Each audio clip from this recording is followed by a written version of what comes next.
आज की खबर यह है कि जम्मू कश्मीर में अंतिम चरण के लिए आज वोटिंग हो रही है। 7 जिलों की 40 विधानसभा सीटों पर वोटिंग हो रही है, जहां पाकिस्तान बॉर्डर से सटे 6 ऐसे जिले हैं जहां पर मतदान हो रहा है।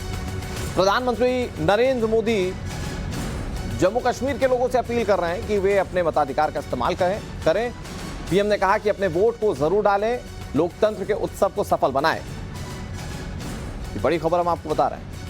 7 जिले, 40 विधानसभा सीटें, ये तीसरा चरण और मतदान प्रक्रिया जारी है। इससे पहले 2 चरणों में अच्छा वोटर्स टर्नआउट देखने को मिला था घाटी में, और ये तीसरा चरण है। यहां पर कितने प्रतिशत वोटिंग होगी ये देखने वाली बात है। लोगों का रुझान वोटिंग को लेकर कैसा है उसकी तस्वीरें भी हम आपको दिखाएंगे। बड़ी बात यह है कि पाकिस्तानी बॉर्डर से सटे 6 जिले जहां पर मतदान हो रहे हैं, और इन तमाम बूथ पर जहां पाकिस्तान से सटे इलाके हैं वहां पर सुरक्षा खास तौर पर चाक चौबंद कर दी गई। मैं किसी लीडर के कहने पर कोई टिप्पणी नहीं करना चाहता हूं। आज पोलिंग का दिन है। मुझे नहीं लगता कि किसी लीडर को किसी लीडर के बारे में या इंडिविजुअल के बारे में या पार्टी के बारे में कुछ पॉजिटिव या नेगेटिव कहना चाहिए।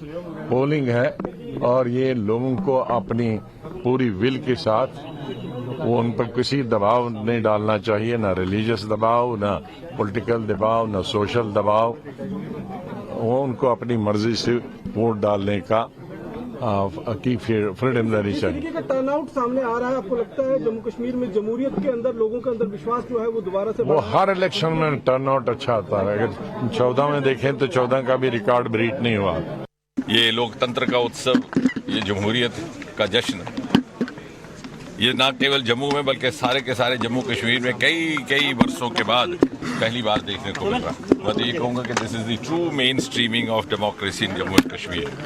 जिस भारी संख्या में मतदाता बाहर आकर के अपना मत डाल रहे हैं, अपने वोट का इस्तेमाल कर रहे हैं, और यकीनन 10 बरस के बाद जैसा आपने कहा विधानसभा का चुनाव हो रहा है, और उसके साथ एक और दूसरी बात ये भी जुड़ी है कि इस बार लगभग 50 बरस के बाद बाकी देश की तरह, बाकी प्रदेशों की तरह 5 बरस के लिए विधानसभा का चुनाव किया जाएगा। कश्मीर को तबाही के दाने पर लाने की सारी जिम्मेदारी उन पार्टियों की है। पावर में वो रहे, 5.5 साल बाहर वो रहे। क्या जम्मू कश्मीर का मुद्दा सिर्फ ये है कि एनसी को वोट मिले, पीडीपी को वोट मिले? It is bigger than that. मुद्दा ये नहीं है। वो हर उस शख्स को, उस पार्टी को थ्रेट मानते हैं कि जो उनकी मोनोपोली वो चैलेंज करे। तो इंजीनियर के जेल से निकलने के बाद उन्हें लगा कि कोई उन्हें चैलेंज दे रहा है, इसलिए उनकी फ्रस्ट्रेशन है। आगे हम कुछ नहीं कहेंगे। तो पॉलिटिकल रिएक्शंस किस तरह से सामने आ रहे हैं वो हमने आपको दिखाया है। बड़ी बात यह है कि 10 साल बाद जम्मू कश्मीर में चुनाव हो रहे हैं। 90 सीटों के तहत तीसरे चरण का आज मतदान हो रहा है। यह आखिरी चरण है जिसमें 40 सीटों पर वोटिंग हो रही है, और इसमें कई वो इलाके हैं, कई ऐसे पोलिंग बूथ हैं जो पाकिस्तान से सटे हुए इलाकों में पड़ते हैं।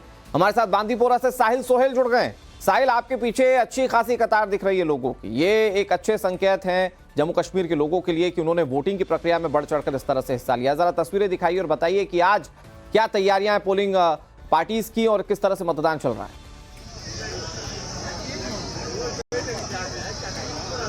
देखिए, लोकतंत्र का जश्न है, लोकतंत्र का पर्व है, और लोग बढ़ चढ़कर इसमें हिस्सा ले रहे हैं। मैं इस समय बांडीपोरा में हूं, और ये जो लंबी लाइन आप देख रहे हैं यहाँ पर वोटर्स की हैं, अपनी बारी का इंतजार कर रहे हैं। काफी पेशेंस के साथ, सब्र के साथ अपनी बारी का इंतजार कर रहे हैं और वोट करेंगे। सीआरपीएफ जम्मू कश्मीर पुलिस की तैनाती यहाँ पर की गई है।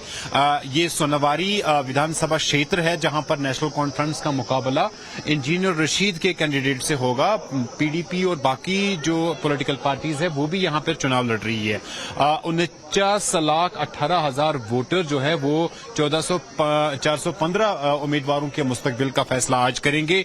40 विधानसभा क्षेत्रों में चुनाव हो रहा है, वोटिंग हो रही है। कश्मीर की 16 असेंबली सेगमेंट्स है जिसमें कुपवाड़ा, बारामुल्ला और बांडीपोरा शामिल है। खासतौर पर अगर लाइन ऑफ कंट्रोल के से नजदीक जो इलाके हैं वहां पे बात करेंगे, वहां भी शांतिपूर्वक तरीके से वोटिंग हो रही है। और यहां भी आप देखेंगे जो तस्वीर है, ये जम्मू कश्मीर में जो लॉ एंड ऑर्डर सिचुएशन ठीक हुई है, जो शांति है उस शांति का ये एक रिफ्लेक्शन है। उससे ये साबित होता है कि कश्मीर में किस तरह के हालात बदले हैं और उन्हीं हालात के बदलने के बाद जो वोटर्स है वो लोकतंत्र में अपना विश्वास जताते हुए आज सुबह ही अपने घरों से बाहर आए और 7 बजे से पहले ही पोलिंग बूथ पर पहुंचे थे। युवा वोटर्स का एक बहुत बड़ा योगदान इस चुनाव में है। आज भी 2 लाख के करीब जो है फर्स्ट टाइम वोटर्स अपना वोट देंगे। मेरे साथ कुछ युवा यहाँ पे बात करने के लिए मौजूद है और क्या मुद्दे इनके जहन में है उनसे भी पूछ लेते हैं। पहली बार आज आपने वोट किया, क्या इश्यूज है आपके जहन में और कितनी बड़ी उपलब्धि आप इस इलेक्शन को मानते हैं, वोट डालने को मानते हैं? पहले तो थैंक यू। ये हम पहली बार वोट कास्ट कर रहे हैं हम अपना, तो हमारा जो सबसे बड़ा मुद्दा है वो है unemployment. That's the main issue. जाहिर बात है आमिर, माफ कीजिएगा साहिल, ये कई मुद्दे हैं जिसके तहत आज के युवा जो है वो निकलकर घाटी में वोट डालने पहुंचे और ये अच्छी तस्वीर है क्योंकि बदले हालातों के बाद लोकतंत्र पर लोगों का भरोसा बढ़ा है। ये तस्वीर उसकी तस्दीक करती है।